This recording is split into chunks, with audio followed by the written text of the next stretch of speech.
Como entender a tabela periódica? Fica comigo nesse vídeo que eu vou te ensinar como você pode analisar e enxergar a tabela periódica. A tabela periódica é constituída por 7 linhas horizontais, chamadas de períodos, e 18 colunas verticais, chamadas de grupos ou famílias. Segundo a lei de Mendeleev, os elementos químicos são organizados em ordem crescente de número atômico, da esquerda para a direita, de cima para baixo. Por exemplo, o potássio tem número atômico 19, o cálcio, que está no lado dele, tem número atômico 20, e o escândio, número atômico 21, e assim sucessivamente.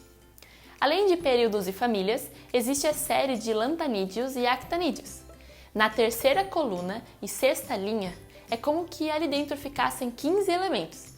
E na terceira coluna e sétima linha, é como que ficassem outros 15 elementos. Os lantanídeos, que ficam ali na sexta coluna, são chamados de terras raras e são utilizados em smartphones, iPods, fibras óticas, entre outros. Já os actinídeos, que ficam ali na sétima linha, são utilizados em terapias para o câncer, reatores nucleares, entre outros.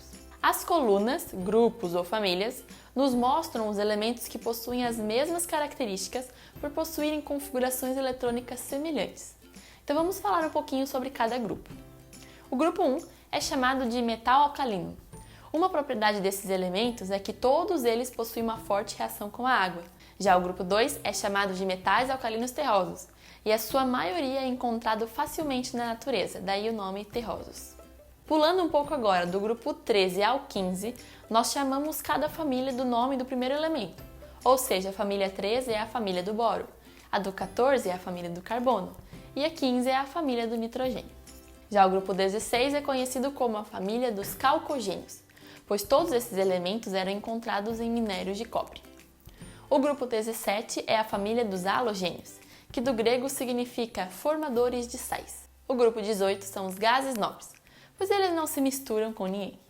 Todos esses elementos que eu acabei de mostrar são chamados de elementos representativos, e em cada família eles possuem a mesma quantidade de elétrons na última camada, que é a camada de valência. Por exemplo, pegando como exemplo a família 1, o lítio ele tem 3 elétrons ao todo, mas fazendo a distribuição eletrônica, a gente percebe que ele fica com 2 camadas, a camada K e a camada L. Na última camada, mais longe do núcleo, que é a camada de valência, ele fica apenas com 1 elétron na última camada. Assim também acontece igual com o sódio, que está abaixo do lítio, mas está na mesma coluna. O sódio ele tem 11 elétrons ao todo, mas fazendo a distribuição, a gente vê que na primeira camada K ele fica com 2, na camada L com 8 e na camada M ele fica somente com 1 elétron. Então todos os elementos do grupo 1 têm 1 elétron na última camada de valência. Se eu fizer com o grupo 2, eu vou ver que todos os elementos do grupo 2 têm apenas 2 elétrons na última camada de valência. E isso se sucede por todos os grupos da tabela periódica nesse meio que a gente chama de representativos. Os elementos do grupo 3 ao 12 são chamados de elementos de transição. Todas as famílias deste grupo recebem o nome do primeiro elemento. Por exemplo, a família 8 é a família do ferro, porque o primeiro elemento é o ferro. Além de famílias, as colunas verticais, nós também conseguimos analisar os períodos, que são as linhas horizontais, que nos mostram qual é o último nível quântico principal de cada elemento.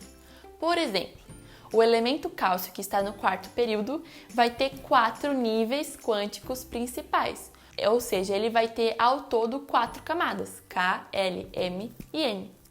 Já o iodo, que está no quinto período, vai ter 5 camadas, K, L, M, N e O. Por fim, também conseguimos separar a tabela periódica por tipos gerais. Por exemplo, temos os metais, os ametais e os semimetais. Algumas outras considerações da tabela periódica são que todos os elementos que vêm após o bismuto, eles são radioativos. Todos os elementos após o urânio, eles são artificiais, ou seja, eles foram feitos em laboratório, não são encontrados na natureza. E antes do urânio só existem outros 4 elementos que são artificiais. Então é isso. Hoje em dia a IUPAC ela renomeou a tabela periódica e falou que a gente deve chamar os grupos, as famílias, apenas pelos números de 1 a 18.